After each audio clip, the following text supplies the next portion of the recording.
प्रभु यीशु साहब, आज के इस त्रिनितालिस रविवार इस पर्व में आप सबों का हृदय से स्वागत करते हैं।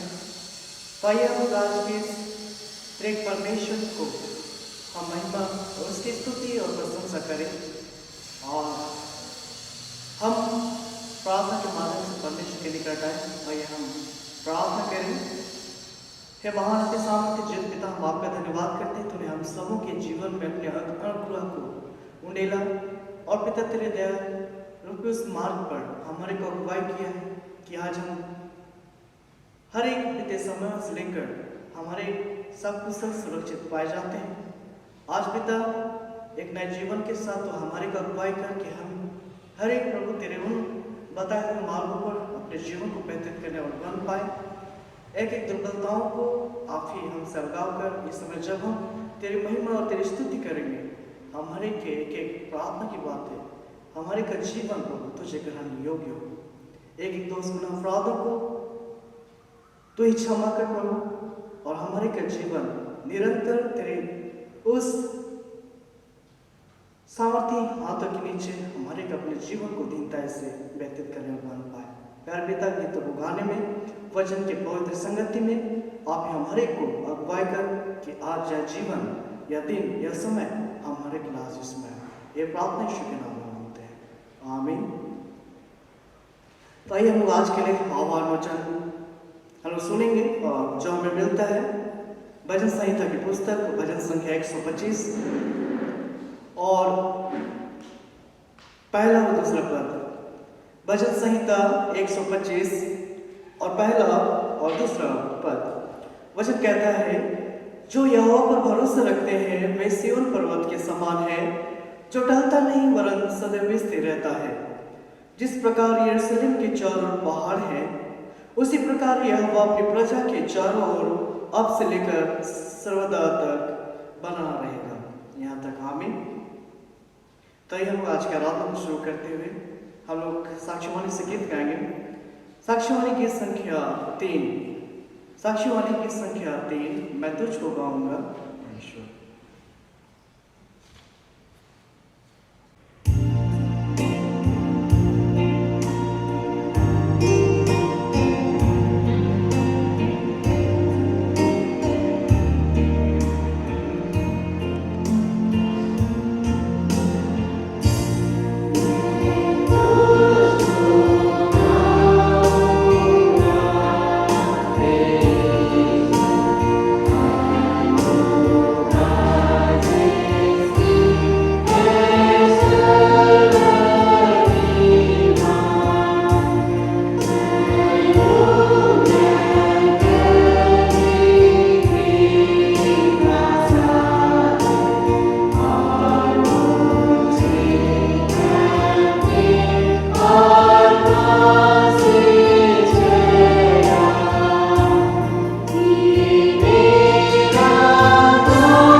और पुत्र और पवित्र आत्मा के नाम से आमीन। हमारे सहायता ईश्वर के नाम से है, जिसने स्वर्ग और पृथ्वी को सृजा।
ईश्वर दयालु पिता, हम दीनताई से अपने सब पाप और अपराधों को तेरे सम्मुख मान लेते हैं। तू अपने प्रिय पुत्र हमारे प्रभु यीशु ख्रीस्त के कारण हम पर दया दृष्टि कर और हमारे सब पापों को क्षमा कर। आमीन।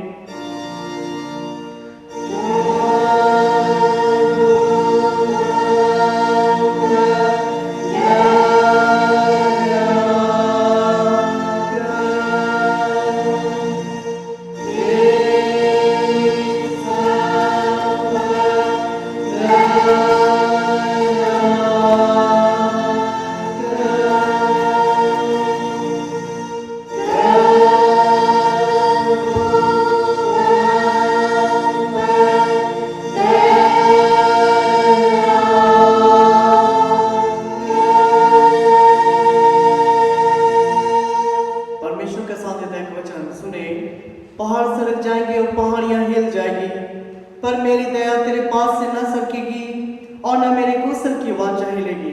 परमेश्वर तेरा दया करने हारा कहता है। यशायाह 54:10।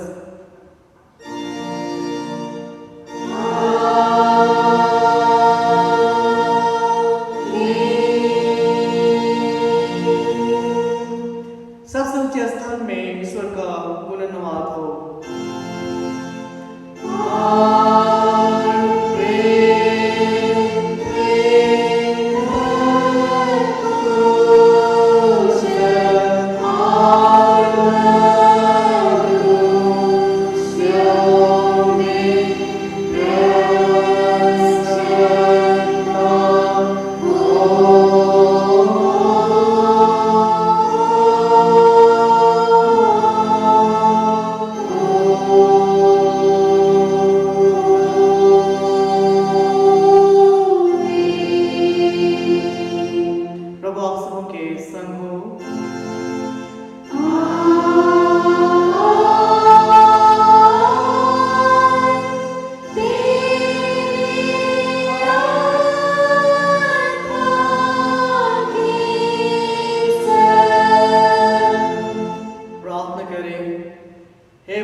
कि हम में कुछ भलाई नहीं है और हम अपने पाप के कारण अनंत मृत्यु के योग्य हुए हैं, क्योंकि जो शरीर से उत्पन्न हुए हैं वे शरीर हैं और तेरे राज्य को देख नहीं सकते हैं।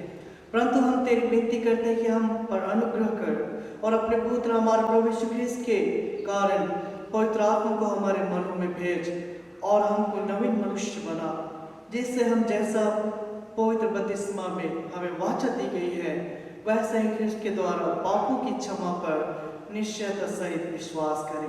प्रतिदिन पवित्र आत्मा के चलाए हुए चले और अंत में सदा काल का जीवन पाए। आमीन।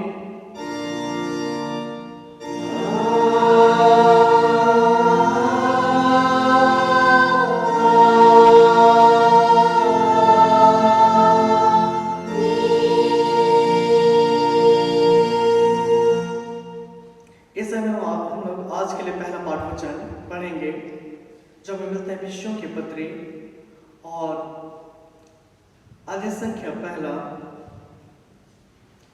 और उसका हम लोग 3 पद से आगे 14 पद तक हम लोग सुनेंगे।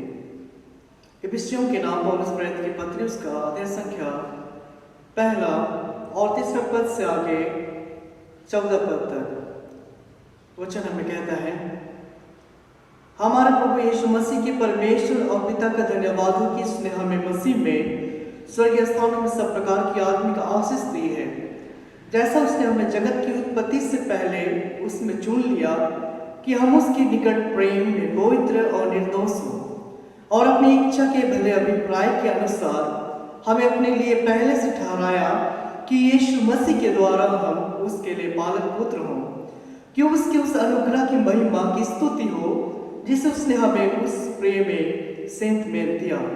हमको उसमें उसकी लहू के द्वारा छुटकारा अर्थात अपराधों की क्षमा उसके उस अनुग्रह के धन के अनुसार मिला है, जिसे उसने सारे ज्ञान और समझ सहित हम पर बहुतायत से किया, क्योंकि हम उसने अपनी इच्छा का भेद उस भले अभिप्राय के अनुसार हमें बताया, जिसे उसने अपने आप में ठान लिया था कि समयों के पूरे होने का ऐसा प्रबंध हो कि जो कुछ स्वर्ग में है और जो कुछ पृथ्वी पर है सब कुछ वह मसीह में एकत्रित करे, उसी में जिसमें हम भी उसी की मानसा से जो अपनी इच्छा के मत के अनुसार सब कुछ करता है पहले से ठहराए जाकर मिरास बने, कि हम जिन्होंने पहले से मसीह पर आशा रखी थी उसकी महिमा की स्तुति का कारण हो।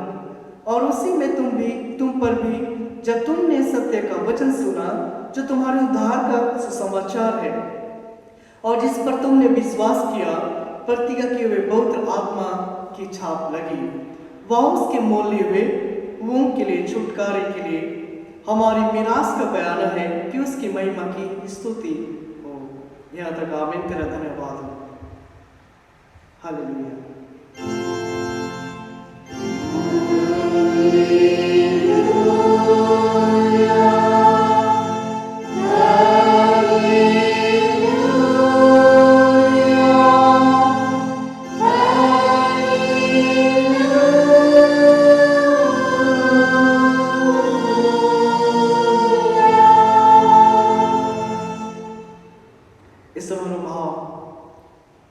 विश्वास दर्पण पे एक साथ उच्चारण करते हुए कहें, मैं विश्वास करता हूँ परमेश्वर पिता पर जो स्वर्ग और पृथ्वी का सशक्तिमान सृजनहार है, और उसके इकलौते पुत्र अपने प्रभु यीशु ख्रिस्त पर जो पवित्र आत्मा से गर्भ में आया, कुंवारी मरियम से उत्पन्न हुआ, पोंतियुस पिलातुस के आगे से दुख उठाया, क्रूस पर चढ़ाया गया, मर गया, गाड़ा गया, पाताल में उतरा, इसके मृत्यु में से जी उठा, स्वर्ग पर चढ़ गया और परमेश्वर से शक्तिमान पिता के दाहिने हाथ बैठा है, जहाँ से जीवतों और मृत्यु का विचार करने को फिर आएगा।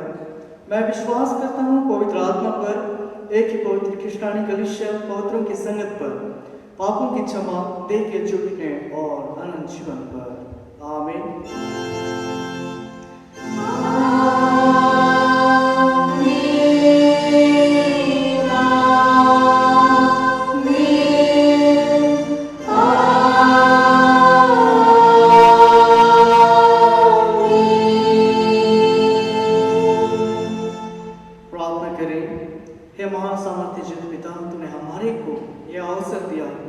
तेरी संगति में इस जीवन को व्यतीत कर पाए।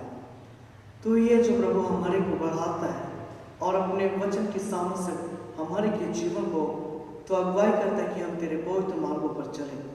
आज पिता जो वचन हमारे के लिए बोए जाएंगे, निश्चय हम उससे ग्रहण करने वाले बन पाए।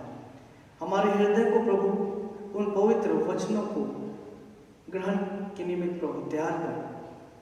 हमारे सुनने वाले कान को प्रभु जी तू ही तैयार कर, और एक एक आत्मिक बातों को प्रभु आप ही प्रकट कर कि हमारे उसके अनुरूप जीवन में प्रभु शांति और तेरे उस अनंत जीवन के निमित्त प्रभु हम अपने आप को तैयार कर पाए।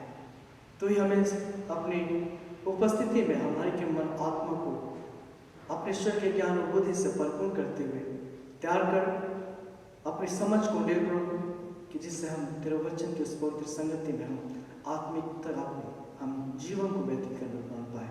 एक एक बातों में हम आपका धन्यवाद करते हैं प्यारे पिता, और प्रार्थना हमारा उद्धार करते यीशु के नाम में मांगते हैं, आमीन।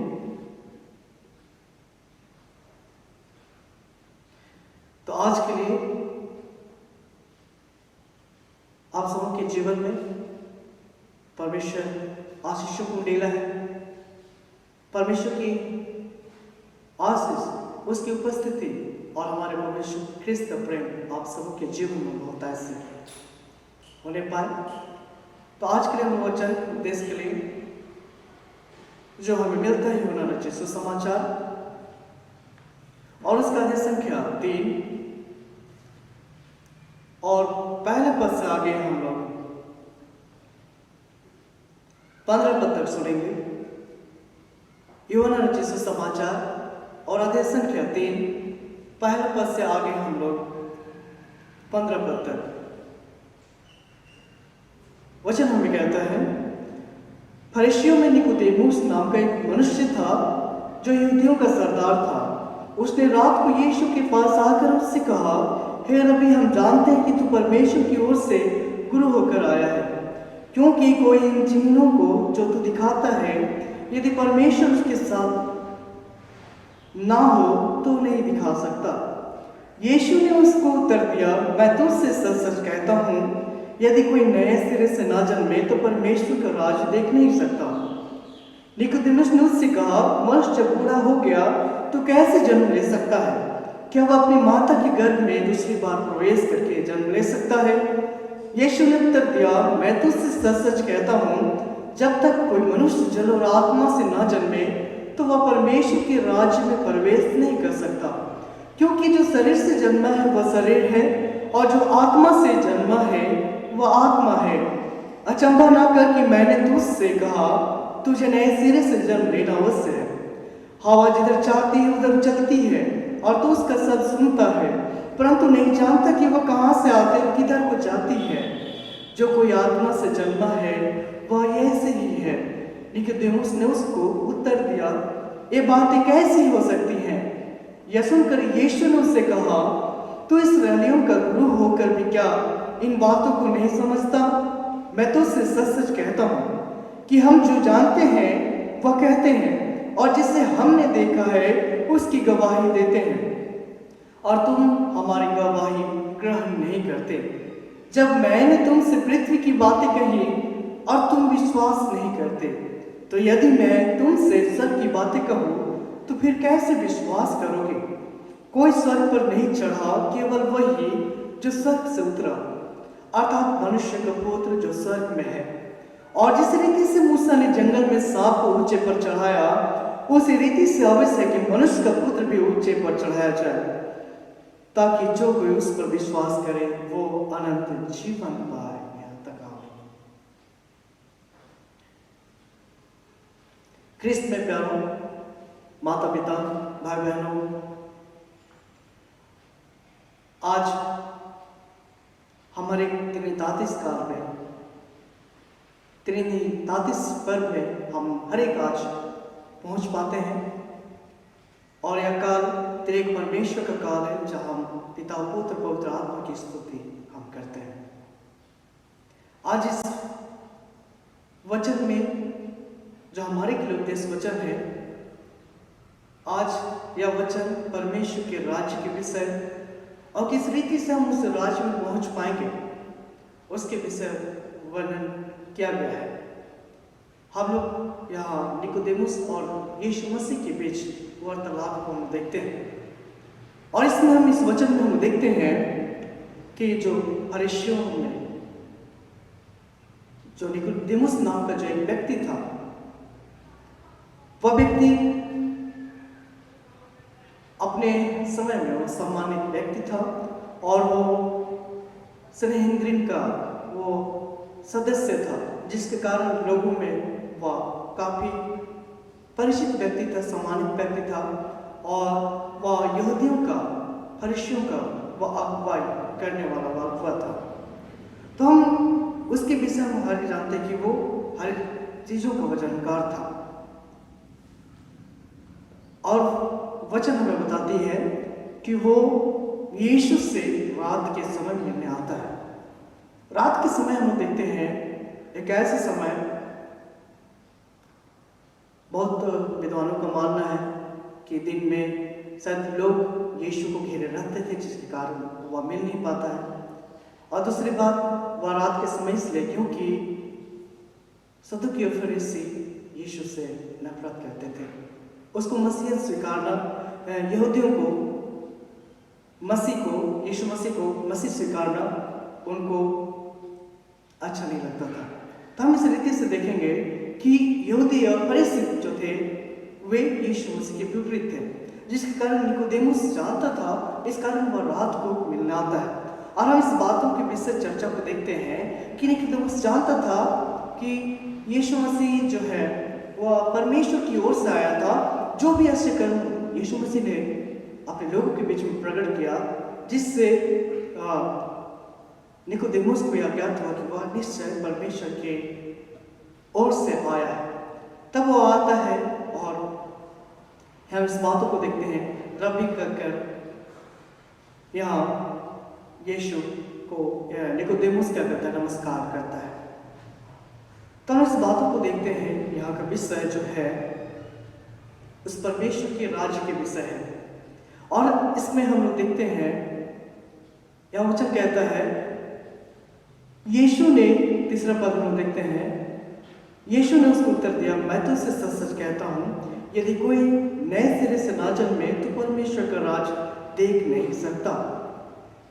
एक ऐसा मतलब थी जहां परमेश्वर के राज्य के विषय हम इस बातों को इस वचन में देखते हैं। और परमेश्वर के राज्य में पहुंचने के निमित्त मनुष्य को नए सिरे से जन्म लेने की आवश्यकता थी। तो मनुष्य नए सिरे से कैसे जन्म ले सकता है, यह बड़ी विचित्र सवाल निकोदेमुस के मन में था।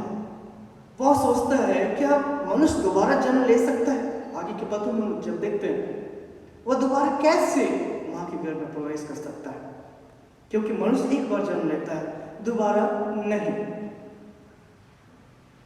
लेकिन यहां यीशु मसीह का कहना, उसको उत्तर दिया, वह कहता है 5वें पद में, मैं तो सच सच कहता हूं, जब तक कोई मनुष्य जन्म और आत्मा से ना जन्मे तो परमेश्वर के राज में प्रवेश नहीं कर सकता। यह दो बातों से नए जन्म के लिए कह रहा है, पहला जल और दूसरा आत्मा। निकोदेमुस को कहा कि मनुष्य परमेश्वर के राज्य में जब तक नए सिरे से जन्म ना लेगा तो प्रवेश नहीं कर सकता। और परमेश्वर के राज्य में हम दूसरी बातों को देख रहे हैं, परमेश्वर के राज्य में प्रवेश करने के लिए जल और आत्मा से जन्म लेने की आवश्यकता है। तो हम इस बातों को देखते हैं। यहाँ जल जो है, बहुत सारे लोगों का मानना है कि ये जल का संदर्भ बपतिस्मा से जोड़ा जाता है। और हम इस बातों को देखते हैं कि जल जो है मनुष्य के जीवन को शुद्धिकरण करता है। जब हम पतरस की पत्री जो 3 अध्याय में जब हम देखते हैं तो वहां जब कहता है कि बपतिस्मा जो जल से धोया जाता है वो क्या है, शरीर की मैल को दूर करने का अर्थ नहीं, बल्कि मनुष्य के विवेक को नए सिरे से शुद्ध होकर परमेश्वर की ओर चलने का अर्थ होता है। और यह इस बातों को प्रकट किया है कि जो है वह मनुष्य उस जल के द्वार से नया जन्म कैसे पा सकता है। और यहां हम देखते हैं मनुष्य के इसे शरीर के मैल को दूर करने का अर्थ नहीं है, परंतु शुद्ध विवेक से परमेश्वर की वश में हो जाने का अर्थ है। तो हम लोग देख रहे हैं जल का संदर्भ बपतिस्मा से जोड़ा गया है। और बपतिस्मा जो है मनुष्य के मैल को से वह जल दूर नहीं करता, लेकिन यह क्या कहता है, जो बपतिस्मा जो है वह शुद्ध विवेक से, शुद्ध मन से परमेश्वर की वश में हो जाने का अर्थ होता है। तो हम लोग देख रहे हैं कि परमेश्वर क्या चाह रहा है, मनुष्य की विवेक की शुद्धता को वह चाह रहा है।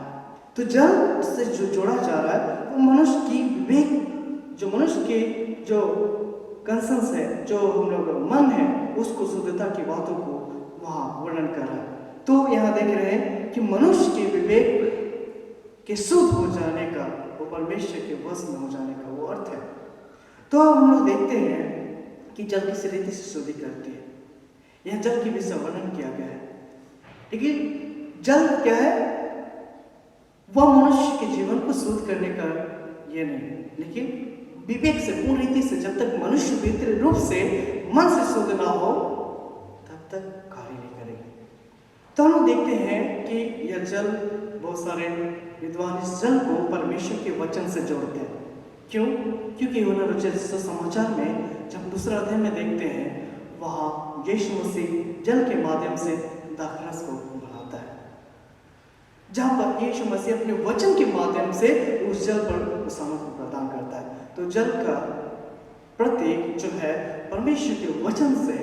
अब हम इस बातों को देख रहे हैं कि परमेश्वर के वचन से मनुष्य जब तक जन्म ना ले तो परमेश्वर के राज्य देख नहीं सकता, क्योंकि हम देख रहे हैं यह वचन से शुद्धता के विषय, वचन से मन की विवेक जो है, जो विवेक है वो पूर्ण रीति से परमेश्वर की वश में, उसकी अधीनता में हो जाने का अर्थ है। लेकिन जब हमको देखते हैं हमारा मन जो है क्या है, सबसे अधिक धोखा देने वाला है। और इसमें हम उस बातों को देखते हैं जो हमारा मन है सबसे अधिक धोखा देता है और जिसमें असह्य रोग लगे रहते हैं। और इस बातों को हम देखते हैं कि हमारा मन जो है वो सबसे अधिक धोखा देता है। तो हम किस रीति से देखते हैं कि हम अपने आप में उस शुद्धता को कैसे प्राप्त कर पाएंगे, ये सबसे बड़ी हमारे लिए सवाल है। क्योंकि वो जो मन है वो पूर्ण रीति से उसमें असह्य रोग लगे रहते हैं। तब हम इस बातों को देखते हैं, जो मन है उसकी शुद्धता हमारे के लिए आवश्यक है। क्योंकि यहाँ साफ कहता है, जब हम यिर्मयाह नबी की पुस्तक और 17 अध्याय का 9-10 को में देखते हैं तो परमेश्वर किस रीति से उसमें कार्य करता है। यहाँ देखते हैं, मन तो सब वस्तुओं से अधिक धोखा देने वाला होता है, उसमें असह्य रोग लगा है, उसका भेद कौन समझ सकता है। मैं यहोवा मन को खोजता और हृदय को जांचता हूँ, ताकि प्रत्येक जन को उसके चाल चलन के अनुसार अर्थात उसके कामों का फल दूं। यहाँ इस बातों को देखते हैं कि परमेश्वर जो है वो मन की खोजता है और हृदय को जांचता है। परमेश्वर मन को खोजता और हृदय को जांचता है। और यहाँ हम लोग देखते हैं कि जब तक मनुष्य विवेक से, मन से पूर्ण शुद्धता को न प्राप्त कर पाए तब तक वो परमेश्वर के अधीन नहीं हो सकता है। और इसलिए हम इस बातों को देखते हैं कि वचन भी कहता है कि परमेश्वर मन को देखता है और हृदय को जांचता है। और इसलिए हम इसमें नए जन्म के विषय, हम लोग उस जल के विषय देखते हैं जहां पूर्ण रीति से, विवेक से शुद्धता के विषय और उसका संबंध, उसका प्रतीक परमेश्वर के वचन से, वचन जो मनुष्य के जीवन को नया बना सकता है। और हम यहाँ भी देखते हैं कि यह जल जो है, यह जो परमेश्वर का वचन है, जब तक उससे मनुष्य उस वचन के अनुसार अपने जीवन को व्यतीत ना करे तो निश्चय है कि वो अपने उस मन को, उस विवेक को परमेश्वर के अधीन नहीं कर सकता है। और यही बातों को हम लोग इसमें देखते हैं। और दूसरी बात, आत्मा, आत्मा से नया जन्म पाने के निमित्त, यह आत्मा जो है जब तक आत्मा के अनुसार नहीं चलाए जाएंगे तो परमेश्वर के पुत्र, उसके संतान नहीं ठहरेंगे। आत्मा जो है उससे नया जन्म लेने की आवश्यकता यहाँ यीशु मसीह निकोदेमुस को कहते हैं। तो हम इस बातों को देख रहे हैं, दो बातें, जल और आत्मा, परमेश्वर का वचन और वो सामर्थ्य आत्मा जो मनुष्य के जीवन को, उसके विवेक को परमेश्वर के अधीन करता है, उसको संतुलित करता है, ताकि मनुष्य परमेश्वर के अधीनता में जिए। आत्मा और जल ये मनुष्य के जीवन के लिए आवश्यक है। और हम हर एक जानते हैं कि जो परमेश्वर का वचन है, जो हमें क्या करता है, संभालता है, स्थिर करता है, अपने पापों से अवगत कराता है, हमें उन बातों को बताता है कि निश्चय हम जब अपने आप को उसमें देखते हैं तो हम अपने उस गुनहगार, उस पापों के उस प्रतिबिंब को हम वचन के माध्यम से हम देख पाते हैं, हम उसको एहसास कर पाते हैं। तो इसलिए हमारे के लिए यह वचन कहता है कि हम जब तक आत्मा और जल से जन्म ले तो परमेश्वर के राज में प्रवेश नहीं कर सकते, वचन के अनुरूप। तो वचन जो है क्या है? पतरस की पत्री बताती है वचन जो परमेश्वर के साथ था, हमारे बीच में डेरा किया। और पतरस की पत्री इस वचन को हमारे के लिए बताते हैं, जो हम पहला पतरस और उसका 23 पद में देखते हैं। वचन कहता है, क्योंकि तुम नासवान नहीं पर अविनाशी बीज से परमेश्वर के जीवित और सदा ठहरने वाले वचन के द्वारा नया जन्म पाया है। अब हम यहाँ देखते हैं वो वचन को क्या कह रहा है? वो अविनाशी बीज है जो कभी विनाश नहीं होगा, और परमेश्वर की जीवित और सदा ठहरने वाले वचन जो है वह जीवित है, हमेशा प्रबल है, हमेशा रहने वाला।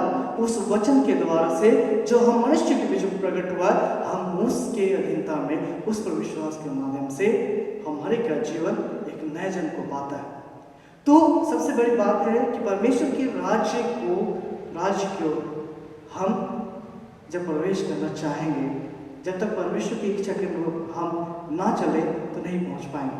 वचन ही है जो हमारे लिए मार्ग को तैयार करता है, वचन है जो सत्य से भरा है, जो हमें सत्य की बातों को हमारे जीवन में प्रकट करता है, जिससे हम उस बातों को समझ पाते हैं जो हमारे के लिए वो तैयार की हुई है। तो इस बात को हम देख रहे हैं कि वह वचन जो अविनाशी बीज से बोया गया है और जीवित और हमेशा रहने वाले उस वचन के द्वारा से हमें नया जन्म लेने की आवश्यकता है। और हम आत्मा के विषय में देखेंगे, लेकिन अब हमें देख रहे हैं कि हमारे जीवन के लिए जो बड़ी बात है कि हमारे विवेक जो है, हम उसमें दुर्बलता को क्यों महसूस करते हैं?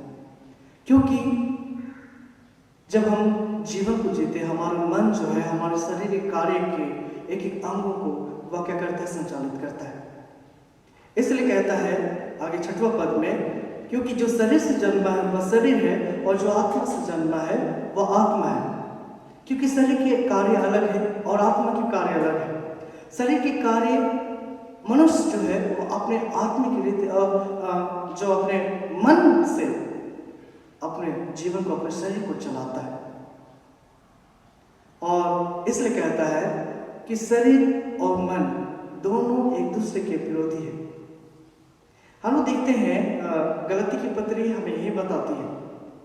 गलती की पत्री जब हम अध्ययन करते हैं, गलती उसका हम लोग 5वां अध्याय का जब हम लोग 16 पद से आगे जब हम देखते हैं, वो कहता है, पर मैं कहता हूँ आत्मा के अनुसार चलो, क्योंकि तुम शरीर की लालसा किसी रीति से पूरी ना करोगे। क्योंकि शरीर आत्मा के विरोध में और आत्मा शरीर के विरोध में लालसा करता है, और एक दूसरे के विरोधी हैं, इसलिए तुम जो करना चाहते हो ना करने पाओ। हमें इस बातों को यहाँ प्रकट कर रहा है आगे, और यदि तुम आत्मा की चला चलते तो व्यवस्था के अधीन ना रहे। शरीर के काम तो प्रकट है, अर्थात व्यभिचार, गंदे काम, लुचपन, मूर्ति पूजा, टोना बैठ, झगड़ा, ईर्ष्या, क्रोध, विरोध, फूट, विधर, डाह मतवालापन, लीला क्रीड़ा और इनके जैसे और काम है। इनके विषय में तुमसे पहले कहा देता हूँ। यहाँ वचन हमारे के लिए कहा है कि ये जो है ये ऐसे ऐसे काम करने वाले परमेश्वर के राज के वारिस ना होंगे। तो हमारे लिए कहा कि जो शरीर से जन्मा है वो शरीर है, जो आत्मा से जन्मा है वो आत्मा है। क्योंकि शरीर से जन्म लेना, जो हम शरीर अवस्था में शरीर के कार्य प्रकट हैं, ये शरीर जो है परमेश्वर के पास नहीं जा सकता, उस राज्य में शरीर नहीं पहुंच सकता। क्योंकि शरीर के कार्य जो है ये सभी चीज मनुष्य के जीवन में दुर्बलता को लाती है और वह परमेश्वर के राज्य से वंचित हो जाता है। तो हम देख रहे हैं कि जो शरीर से जन्मा है और आत्मा से जन्मा वो अलग अलग है। शरीर से जन्म लेना इसे संसारिक रीति से वह व्यक्ति जीवन को व्यतीत करता है, एक एक जो संसारिक बातें हैं उसके जीवन में रहती है और वह शारीरिक कार्यों को वो करता है। आज हम इस वचन को हम लोग यहाँ देख रहे हैं कि जो शरीर से जन्मा है, तब शरीर के कार्य अलग है और आत्मा के कार्य अलग है। इसलिए हमारे लिए कहता है कि यदि मनुष्य शरीर से जन्म लिया है, शरीर रीति से वो चलता है, तो परमेश्वर के राज्य का वारिस ना होगा, क्योंकि शारीरिक कार्य गलती की पत्री में प्रकट कर दी है। और रोमी की पत्री में भी जब हम लोग 8वां अध्याय में हम लोग जब देखते हैं शरीर के विषय, तो वहाँ वचन भी हमारे को कहता है, रोमी की पत्री उसका 8वां अध्याय का 5वां पद में, 5वां और 6वां पद में वचन कहता है, क्योंकि शरीर के व्यक्ति शरीर की बातों पर मन लगाते हैं, परंतु आध्यात्मिक आत्मा की बातों पर मन लगाते हैं। यह दो भागों को विभाजित कर रहा है, शरीर को और आत्मा को। इसलिए कहता है कि जो शरीर से जन्मा वह शरीर है, जो आत्मा से जन्मा है वो आत्मा है। तो हमारे लिए यहाँ क्या विषय कह रहा है कि जो शरीर के क्योंकि शरीर के व्यक्ति जो है वह शरीर की बातों पर मन लगाता है और आध्यात्मिक व्यक्ति आत्मा की बातों पर। और यहाँ साफ आगे हमारे लिए कहता है, शरीर पर मन लगाना तो मृत्यु है, परंतु आत्मा पर मन लगाना जीवन और शांति है। क्योंकि शरीर पर मन लगाना तो परमेश्वर से बैर रखना है, क्योंकि ना तो परमेश्वर की व्यवस्था के अधीन है और ना हो सकता है। और जो शारीरिक दशा में है वे परमेश्वर को प्रसन्न नहीं कर सकते। तो शरीर से जन्मा शरीर है, क्योंकि शरीर कार्य उसके जीवन में प्रकट है, जो यह दर्शाती है वह उस अपवित्रता के जीवन में उसको ले चलती है। और इसलिए कहता है कि जो शरीर के व्यक्ति है वह परमेश्वर को कभी भी प्रसन्न नहीं कर सकता। जब वो हर एक व्यक्ति शरीर रीति से जीवन को व्यतीत करते हैं तो वह परमेश्वर के उस राज्य में प्रवेश नहीं कर सकते। इसलिए कहता है कि शरीर पर जो मन लगाता है वह शरीर दशा में जीवन को व्यतीत करता है। इसलिए योग आत्मा की विषय जब हम देखते हैं, जो आत्मा से जन्म लेता है वही परमेश्वर के राज्य में वारिस होगा। तो आत्मा से किस रीति से मनुष्य जन्म लेगा? यह साफ कहता है वचन और जो आत्मा है, आत्मा जो है हम मनुष्यों के लिए एक सहायक है जो परमेश्वर के वचन पर उस विश्वास के माध्यम से परमेश्वर की उस राज्य के निमित्त हमारे को तैयार करता है। और इसलिए हमारे के लिए वचन की बातों को जब देखते हैं, या जो है आत्मा जो है परमेश्वर के वचन के साथ विश्वास के आधार पर हमारे को परमेश्वर की राज्य के निमित्त तैयार करता है। तो आत्मा हमारे के लिए वो नीला गया है, जिस रीति से रोमी की पत्री उसका 8 अध्याय का 14 पद में कहता है, इसलिए कि जितने लोग परमेश्वर की आत्मा के चलाए चलते हैं वो ही परमेश्वर के पुत्र हैं। क्योंकि तुमको दासत्व की आत्मा नहीं मिली कि फिर भी भयभीत हो, परंतु लेपालक बन की आत्मा मिली है, जिससे हमें अब्बा या पिता का पुकारते हैं। यह आत्मा जो है हमारे लिए सहायता करता है कि हम परमेश्वर की संतान ठहरे, क्योंकि शारीरिक रीति से शारीरिक व्यक्ति कभी भी परमेश्वर की संतान नहीं ठहर सकता। तो परमेश्वर की संतान ठहरने के लिए परमेश्वर की उस आत्मा को जीवन में ग्रहण करना है, और वही आत्मा जो हमें इस संसारिक जीवन से, इस शारीरिक जीवन से हमको अलगाव करते हुए परमेश्वर के पास पहुंचाएगी। इसलिए कहता है कि वचन जो है वे परमेश्वर का जो वचन है, हम उस पर विश्वास के माध्यम से आत्मा की सामर्थ्य में होकर हम परमेश्वर के पास हम पहुंच पाएंगे। इसलिए कहता है कि जब तक मनुष्य आत्मा और परमेश्वर के वचन से जीवन को परिवर्तित ना करे, तब तक वो परमेश्वर के राज्य को देख भी नहीं सकता, मनुष्य चाहे क्यों ना प्रार्थना करे। इसलिए जब हम लोग मत्ती रचित सुसमाचार में देखते हैं, वचन वहाँ भी साफ कहता है कि परमेश्वर के राज्य में कौन लोग होंगे। जब आप 7 अध्याय का 21 पद में वहाँ वचन देखिएगा, वचन कहता है, जो मुझसे है प्रभु कहता है, उनमें से हर एक स्वर्ग के राज्य में प्रवेश ना करेगा, परंतु वही जो मेरे स्वर्गीय पिता की इच्छा पर चलता है। परमेश्वर के राज्य में कौन लोग होंगे? जो परमेश्वर की इच्छा पर चलते हैं। तो परमेश्वर की इच्छा पर जब मनुष्य चलता है, वही उसके राज्य के वारिस ठहरता है। तो हम लोग देखते हैं कि परमेश्वर के राज्य में पहुंचने के लिए हमें क्या करना है। ये हमारे लिए सवाल है कि परमेश्वर के राज्य में हम कैसे पहुंच सकते हैं। एक ऐसा राज्य जहां ना तो चिंता की बात हमको देखते हैं, न दुख, न तकलीफ, वहां अजरता, अमरता, निर्मलता का जीवन रखा गया है। तो उसके लिए यह हमारे के लिए कहता है कि मनुष्य जब तक परमेश्वर की इच्छा पर ना चले, तो परमेश्वर के राज्य में वो प्रवेश नहीं कर सकता। तो यहाँ हर एक के लिए कहता है कि हम उसके राज्य के होने के निमित्त आत्मा से जब तक अपने आप को ग्रहण ना करें, उसके अनुसार ना चले, तो परमेश्वर के राज्य में हम प्रवेश नहीं कर सकते हैं। इसलिए आज इस बातों को कहा गया है कि जो आत्मा है उसकी आवश्यकता हमारे के जीवन में है। बिना आत्मा के हम परमेश्वर के पास पहुंच नहीं पाएंगे।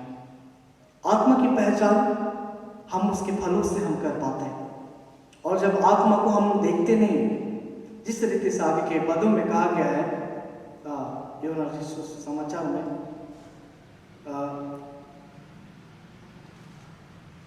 आगे के हम वचन में देखते हैं उसका 8वां पद में वो कहता है, हवा जिधर चाहती है उधर चलती है, और तो उसका सब सुनता परंतु नहीं जानता कि वह कहाँ से आती है और किधर को जाती है। जो कोई आत्मा से जन्मा हुआ है ऐसा ही है। तो यह सब कह रहा है कि हवा जिधर से आती है मनुष्य को नहीं पता, क्योंकि वह हवा अदृश्य है। बस मनुष्य उस हवा की गति को नहीं रोक सकता, उस हवा को परिवर्तित नहीं कर सकता। और यहाँ कहता है कि वो उसको नहीं देख पाता, बस उसको सुनता है, उसको और अनुभव करता है। तो यहाँ भी आत्मा की सामर्थ उसी रीति से होगी कि वो दिखाई नहीं देगी, बल्कि वह अपने कामों से, उसके फलों से वो पहचान पाएगी। वो सामर्थ देगी, वो तुम्हें बल देगी। आत्मा में दिखाई नहीं देता। इसलिए कहता है कि आज हमें आत्मा से आवश्यकता है नया जन्म लेने की। शारीरिक रीति हमारे नष्ट हो जाएगी, लेकिन हमारा शारीरिक जो है सोच है, शारीरिक दृष्टिकोण जो है, वह इस संसार में विलुप्त हो जाएगा, खो जाएगा। लेकिन जब हम लोग आत्मा में देखते हैं, वो नया जन्म अंदर ही अंदर वो नए जन्म को प्राप्त करेगी। इसलिए साहब कहता है कि आज हम नया जन्म आत्मा से जब तक नए ना बने, तब तक उसके राज्य के योग्य नहीं हो पाएंगे। और निश्चय है कि उसके राज्य में पहुंचने के लिए परमेश्वर की इच्छा को जानना जरूरी है, और अपने जीवन में उस विश्वास के माध्यम से और परमेश्वर के अनुग्रह के द्वारा से हम उसके राज्य में पहुंच पाएंगे। तो उसके राज्य में पहुंचने के लिए मैंने पहले कहा, जब तक हम अपने मन को परमेश्वर की वश में पूर्ण रीति से ना करें, तो योग्य उस राज्य के योग्य ना हो पाएंगे। मन जो है परमेश्वर का राज्य जो है जाने के लिए सकरा मार्ग है, और उस मार्ग के लिए अपने मन को परमेश्वर के वश में करने की आवश्यकता है। तो इसलिए कहता है कि हम जब तक मन से पूर्ण रीति से शून्य ना हो, एक भी जो पाप है वो परमेश्वर के उस अनुग्रह के माध्यम से ना ढक पाए, उसकी दया से ना ढके, तो उसका राज्य नहीं हो सकते। क्योंकि परमेश्वर का राज्य जो मन की दीन है उन लोगों का है। तो आज हमारे लिए आवश्यक है कि परमेश्वर की राज्य में पहुंचने के लिए आत्मा और जल दोनों की आवश्यकता, आत्मा और वचन के साथ हमको बढ़ना है। लेकिन उससे पहले कि हमें अपने मन को परमेश्वर के अधीन करना है, क्योंकि परमेश्वर हमारे शरीर रीति से नहीं, बल्कि हमारे भीतरी हृदय को जानता है और हमारे मनों को तोलता है। तो दो बातों को देखते हैं, मनों को परमेश्वर तोलता है और हमारे हृदय को जांचता है, जो हमारे आत्मा के लिए वो मजबूती है। तो हम हर एक को इसी रीति से प्रकट किया गया है। हमारे को उस राज्य के निमित्त इसी रीति से तैयार करने के लिए हमें कहा गया है। तो हम इस बातों को देखते हैं यहाँ कि जो निकोदेमुस के विषय जो इसी बातों को उस नए जीवन के साथ उसको प्रकट करना चाहा, और यही हम लोग इसमें देखते हैं कि वो जो बातें थी उस आध्यात्मिक रूप से इस परमेश्वर के राज्य के निमित्त था। इसलिए कहता है यीशु मसीह इसके उपवास करते हैं, क्या तू इस्राएलियों का गुरु होकर भी इतना कुछ नहीं जानता? कैसे सिखा रहे इस रीति से उसको उपवास किए, क्योंकि यह हम देख रहे हैं उस परमेश्वर के राज्य के विषय उस आत्मा के अनुसार, क्योंकि आत्मा मनुष्य नहीं देख सकता। उसकी क्या सवाल थे, क्या मनुष्य दोबारा जन्म ले सकता है? कोई भी नहीं। इसलिए हम उपवास करता है कि क्या तू इस्राएलियों का गुरु होकर भी तू सिखाने वाला कुछ नहीं समझता, नहीं जानता?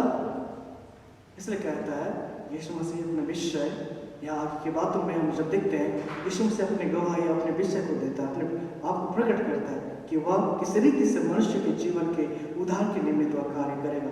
वह ऊंचे पर चढ़ाया जाएगा ताकि मनुष्य उस पर विश्वास के माध्यम से उस राज के लिए अपने आप को तैयार कर पाए, उस पापों से छुटकारा मिले। इस बातों को वह इस 11 पद से आगे हम लोग 15 पद तक उन बातों को हम देखते हैं, इसलिए कि स्वर्ग की बातों को यीशु मसीह परमेश्वर के उस राज्य से होकर वह मनुष्य के बीच में अपने आप को प्रकट किया ताकि मनुष्य जो है उसके द्वारा से सुरक्षित रहे और परमेश्वर की संगति में उसके राज्य के वारिस हो पाए।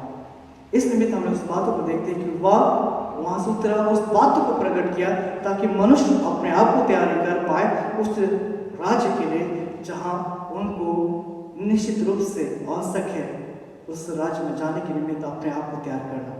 तो प्रियो, आज हम सबों के लिए एक ऐसा राज्य रखा गया है जहां से परमेश्वर नियंत्रण करता है, एक ऐसा राज्य जहां परमेश्वर हम सबों के लिए अपने वचन के माध्यम से हमारे जीवन को तैयार करने के निमित्त वह अपने वचन को रखा है। तो आ जाइए हम अपने आप को उस वचन पर विश्वास करते हुए उस आत्मा की सामर्थ को अपने जीवन में ग्रहण कर हम परमेश्वर के राज्य के लिए तैयार कर पाए, ताकि हमारा जीवन कठिन उस दुख पीड़ा उस अधोलोक में ना पड़े, बल्कि उस अथकुंड में ना पड़े, बल्कि परमेश्वर के राज्य में जहाँ एक ऐसा जीवन है जहाँ हम अपने वस्त्र को धोकर परमेश्वर के समीप आ पाए। जिस रीति से प्रकाशित वाक्य की पत्री में ही प्रकट करता है कि हम कैसे परमेश्वर के राज्य में प्रवेश कर लेंगे। यह कहता है 22 का 14 और 15 पद में, वो कहता है, धन्य वे जो अपने वस्त्र धो लेते हैं, क्योंकि उन्हें जीवन के वृक्ष के पास आने का अधिकार मिलेगा और वे फाटकों से होकर नगर में प्रवेश करेंगे। या परमेश्वर के राज्य के विषय है कि हम अपने आप को अपने जीवन को तैयार कर पाए, अपने आप को हम अपने वस्त्र को धो पाए उस वचन के माध्यम से।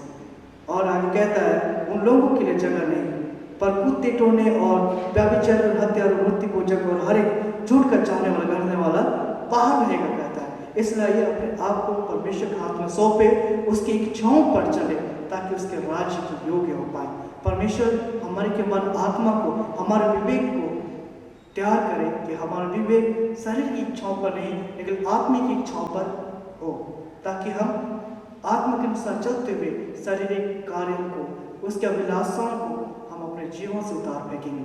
इसलिए प्रयोग इस विश्वास के साथ हम परमेश्वर के समय उसके निकटता में अपने जीवन को व्यतीत करने में बन पाए। परमेश्वर इस वचन पर होता है सबसे आमीन। अब प्रार्थना करें। धन्यवाद देते हैं पिता परमेश्वर, तूने हमारे को अपने राज्य के निमित्त अपने वचन को, अपने आत्मा को हमारे के बीच में रखा है कि हम प्रभु निश्चित रूप से दुर्बल हैं। एक एक पाप हम पर प्रभुत्व करती है, एक एक अंधकार की युक्तियाँ, एक एक परीक्षाएं जीवन को घेर रहती है। हे पिता, आज हम इस रीति से अपने जीवन को व्यतीत करते हैं, लेकिन तू हमें प्रभु अपने राज्य के लिए अपने वचन के माध्यम से अपने पवित्र आत्मा की सहभागिता हमारे के जीवन में देना चाहता है कि हम उसकी सहभागिता रखते हुए अपने जीवन में दुर्बलताओं से दूर होकर तेरे सामर्थ को ग्रहण कर आगे बढ़ने वाले बन पाते हैं। सचमुच पिता, आप यह अद्भुत रीति से बल और सामर्थ हमारे के जीवन में प्रदान कर, ताकि हम तेरे निकटता में विश्वास के साथ बने रहे और उस राज्य के निमित्त को, उस अनंत जीवन को जो हमारे को उस विश्वास के माध्यम से दिया है, आज हमारे प्राप्त करने वाले बन पाए। यह प्रार्थना तेरे पुत्र हमारे उद्धारकर्ता प्रभु यीशु के नाम से मांगते हैं, आमीन। इस समय हम लोग दूसरा गीत गाएंगे। साक्ष्यवाणी से साक्ष्यवाणी की संख्या 321। 321 साक्ष्यवाणी की संख्या 321। आया राज्य स्वर्ग का पास तुम्हारे।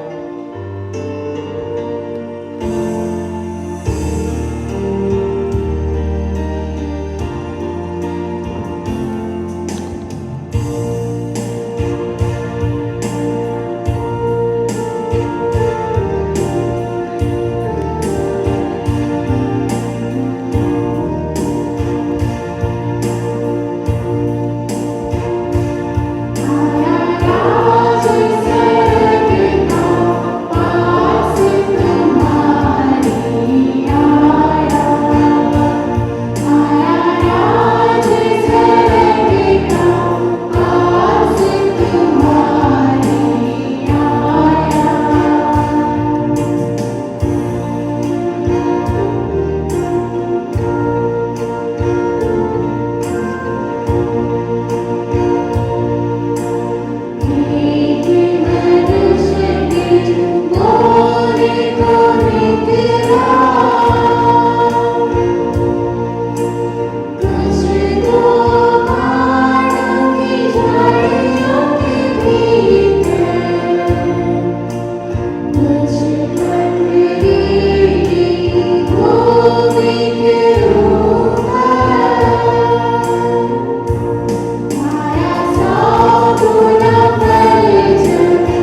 करें।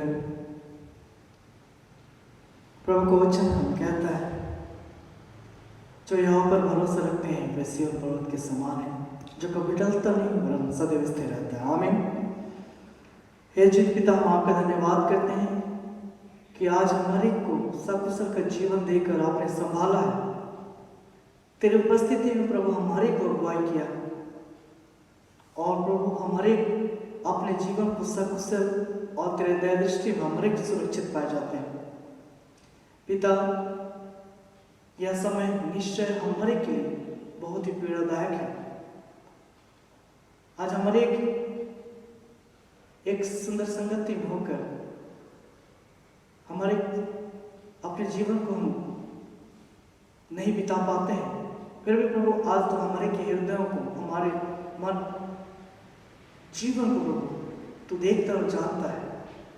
आज पिता आप ये जो भी परिस्थितियों से हमारे को बचाता है, आज हमारे का हृदय तेरे महिमा के निमित्त तैयार करता है।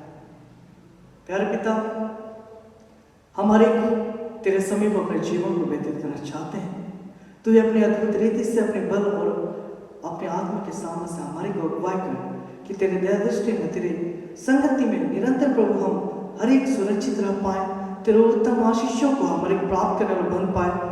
किसी भले वस्तु की घटी हमारे के जीवन में ना हो, जो पिता इस आत्मिक जीवन के लिए, लौकिक जीवन के लिए जो हमारे के लिए आवश्यक है, उन वस्तुओं को प्रभु तो प्रदान कर और तेरे डर और भय, तेरी इच्छाओं को हम जीवन में ग्रहण कर तेरे संगति में स्वर्ग मार्ग में जीवन को व्यतीत करने में बन पाए। प्रभु हर एक माता पिता हर एक अपने परिवार को संभालते हैं। आज ऐसे विषम परिस्थितियों में प्रभु हर एक कार्य रुक गए, लेकिन तू ही है उनके कामों में आशीष को देगा, एक एक घटियों में तो अपनी उपस्थिति को देकर तो ही पूरा करेगा। हम विश्वास करते प्रभु कि हर एक माता पिता के जीवन में उन चिंताओं की बातों को तो अलगाव कर, जो भी पारिवारिक जीवन के लिए वो कार्य करते हैं, पारिवारिक जीवन के पालन पोषण के निमित्त प्रभु अपने जीवन को व्यतीत करते हैं, होने तो पिता उनमें उनकी चिंताओं को प्रभु अलगाव करते हुए अपने सामर्थ को दे कि वे विश्वास के साथ तुझ पर भरोसा रखते हुए प्रभु निश्चय होकर अपने जीवन को व्यतीत कर पाए। एक एक जरूरतें तेरे ईश्वर के भंडार से प्रदान कर। पिता, इस देश को तेरे हाथ में सौंपते हैं। इस देश पर हर एक संचालन करने वाले के अधिकारीगण, नेतागण प्रभु हर एक जीवन को सुरक्षित रख, संभाल और अमन चैन शांति के साथ इस देश का अगुवाई करें। हमारे इस प्रदेश में प्रभु तू ही इस जो भयंकर जो प्रभु अभी प्रकोप इस महामारी का जो तेजी से फैल रहा है पिता, आप ही रोकने वाले प्रभु है। विभिन्न बीमारी, विभिन्न प्रकार के प्रभु एक एक बातें जो आज हम मनुष्य जीवन को दुर्बल बना रही है, जो हमारे अपने द्वार से प्रभु हमारे निश्चय होकर आज एक एक पीड़ाओं में पड़े हैं, लेकिन तू ही प्रभु हमारे को इन सब चीज़ों से बचाने वाला प्रभु है। आज प्रभु कहता है कि हम हर एक साथ मिलकर प्रार्थना करें, अपने घुटनों को तेरे आगे झुकाए प्रभु। आज होने तो प्रभु उस बातों को हम समझ पाए और तेरे संगति में इस अवसर को बहुमूल्य समझ कर तेरे समय, तेरे निकटता में, तेरे वचन की सहभागिता में हमारे व्यतीत करने में बन पाए। प्यारे पिता, आप ये बल और अद्भुत सामर्थ्य हमारे के जीवन प्रदान कर। पुनः प्रभु इस मंडली को फिर से आपने हर एक माता पिता के जीवन में आशीष को देना प्रभु जी, फिर से हमारे एक संग होकर इस पवित्र भवन में हमारे आनंद के साथ तेरी स्तुति महिमा करने में बन पाए। वो बल, वो सुरक्षा, वो अगुवाई को हमारे के जीवन में आप प्रदान करना।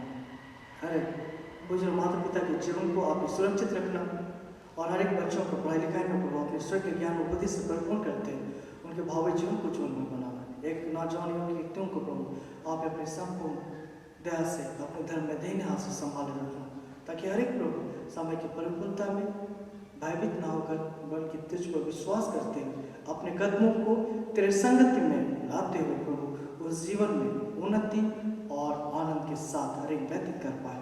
हाँ प्रभु, जो भी नाम मैंने हमारे लोगों के लिए नहीं मांगा है, तो देखता और जानता है प्रभु, जो तेरे निकट मन से पुकारते हो तू अपनी उपस्थिति को हर जीवन में देता है। ऐसे विश्वास के साथ पुनः हर एक इस मंडली के एक एक माता पिता भाई बहन बुजुर्ग हर एक लोगों के जीवन को आपके अनुग्रह पवित्र सिंहासन के निकट समर्पित करते हैं। और पिता आप अगुवाई कर सुरक्षित रख और जीवन हर एक सकुशल और आनंदमय होकर जीवन हर एक व्यतीत करने वाले बन पाए। संपूर्ण आदर में आप ही को देते हुए प्रार्थना हमारे उद्धार करता प्रभु यीशु के सामने नाम से मांगते हैं, दर्शन और ईश्वर के राज में ग्रहण कर, आमीन। हे हमारे पिता तू जो स्वर्ग में है, तेरा नाम पवित्र माना जावे, तेरा राज आवे, तेरी इच्छा जैसे स्वर्ग में से पृथ्वी पर भी पूरी हो। हमारे प्रतिदिन की रोटी आज हमें दे और हमारे अपराधों को क्षमा कर जैसे हमें अपने अपराधियों को क्षमा करते हैं, और हमको परीक्षा मत डाल परंतु बुराई से बचा, क्योंकि राज पराक्रम और महत्व सदा तेरे ही है, आमीन।